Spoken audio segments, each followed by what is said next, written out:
Hello and welcome everyone to another episode of ToneWise Productions. We're going to jump right into it today and take a look at the Kingtone Octaland. All right, before we get started here, if you like what you see, make sure to like and subscribe and maybe even share it. All right, we're going to start this off. This is my PRS Silver Sky, going into my 69 Bandmaster Reverb, dumping out into the aux box, right into Logic. Nothing else going on in the chain right now. Here's the clean tone.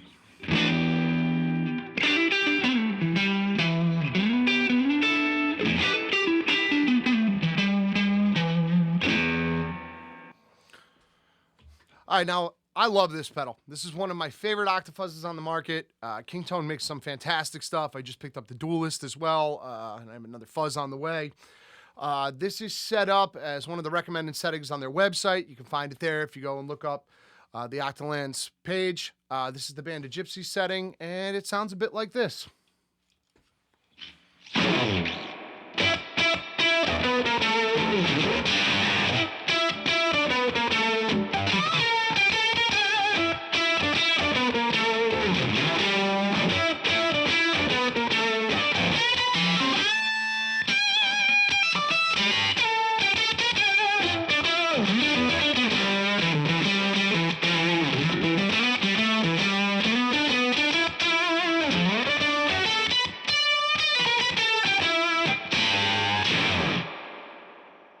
Now, I really love the way this pedal sounds. It tracks really well. It can be a problem with some other Octafuzz pedals. It glitches out in a really musical way without getting too overly gnarly unless you really want to set it like that.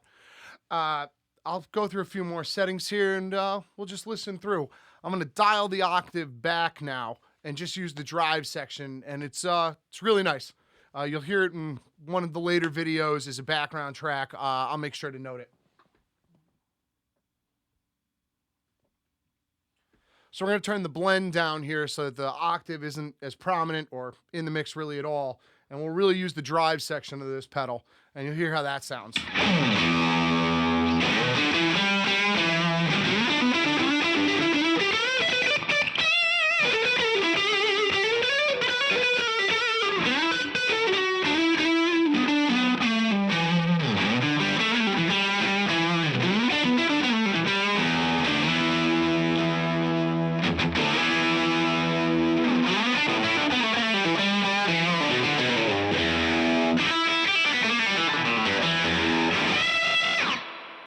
So really great. I'd probably use the standalone fuzz for that if I was going to use anything, because, you know, why buy an octave fuzz pedal if you're not going to use the octave?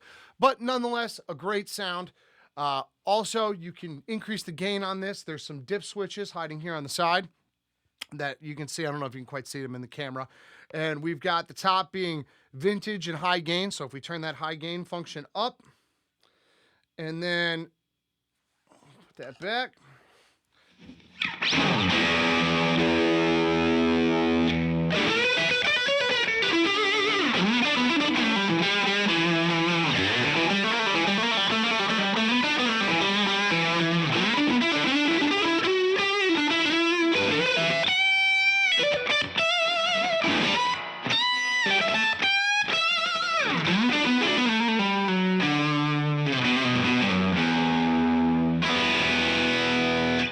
So yeah, a really great sound. I prefer it with just kind of the vintage setting on. It's the way it comes straight from the factory. You can see the original dip switches here on the side and what they're set at. There's also a few more on here. We'll play around with a few of them, probably not all of them. But I think a really cool one here is the Fat Synth to the classic mode, which is right down here. The Fat Synth kind of makes a glitchier sound on the octave, tracks a little weirder. It's a cool effect, so we'll take a look at that. Also, the front you'll see here has switches, which I believe are kind of for the EQ sculpting section. We've got a fat and a full, a glass, and a vintage. I really like the glass. The vintage is also really great. All three settings are really usable. For my personal preference, though, it's got to be either the glass or the vintage. So we'll take a look at this Fat Synth now. You'll hear it kind of sputter a bit more. The octave tracks a little bit weirder. And yeah, we'll take a look at that.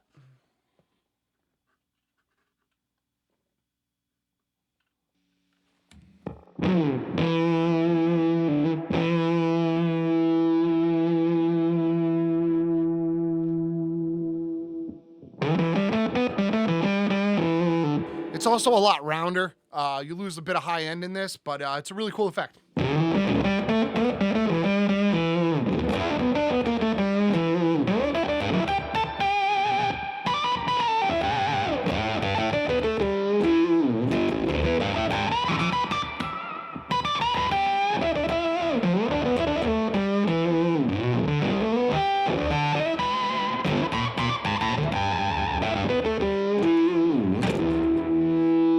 You hear it sputter out there. It's a really cool effect. A lot of stuff hops out of me when I play this.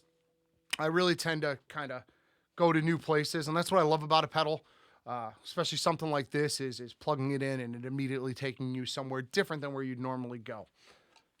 All right, we're going to set this back to the standard mode now, and we'll play around with some of the other settings.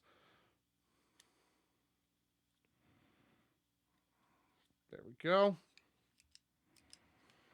All right, and now we'll look at just kind of a clean octave setting here by turning the blend knob all the way up. And you can set the voice where you'd like it. It's kind of how aggressive the octave is.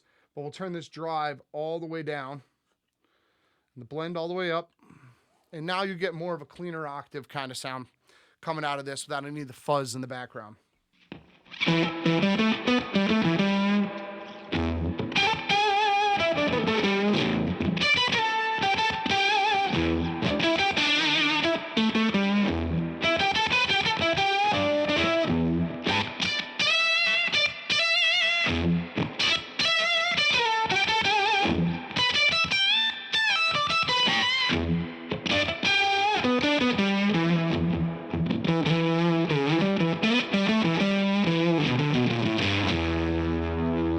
Also cleans up really well. It's it doesn't disappear, but it doesn't drive the front end as much, and you get these really kind of sputtery effects, and it's a really cool sound.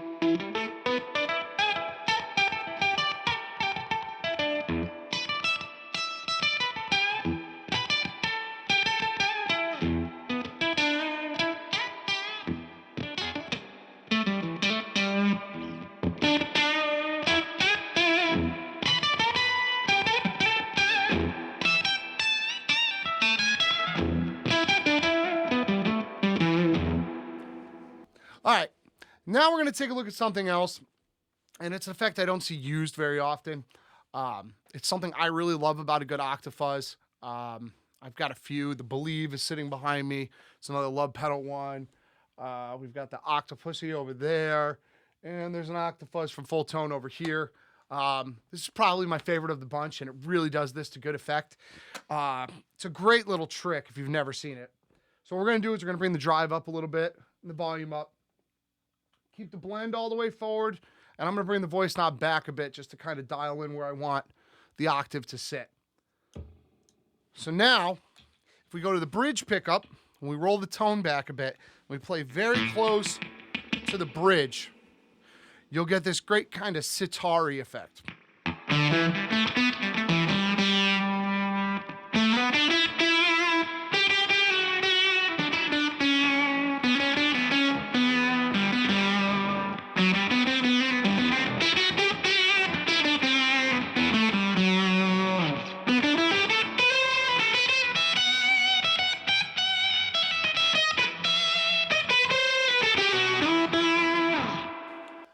Now let's look at that in a bit deeper of a context.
you dug what you heard, make sure to go over to kingtoneguitar.com and pick up one for yourself. The Duelist is also an incredible pedal that Jesse's making over at Kingtone. The 1968, which is the Univibe, fantastic, as is the Fuzz and the new Blues Power. He's just making some killer stuff over there with some great feature sets, good package. Can't speak highly enough of this. Go grab yourself one, and we'll catch you next time.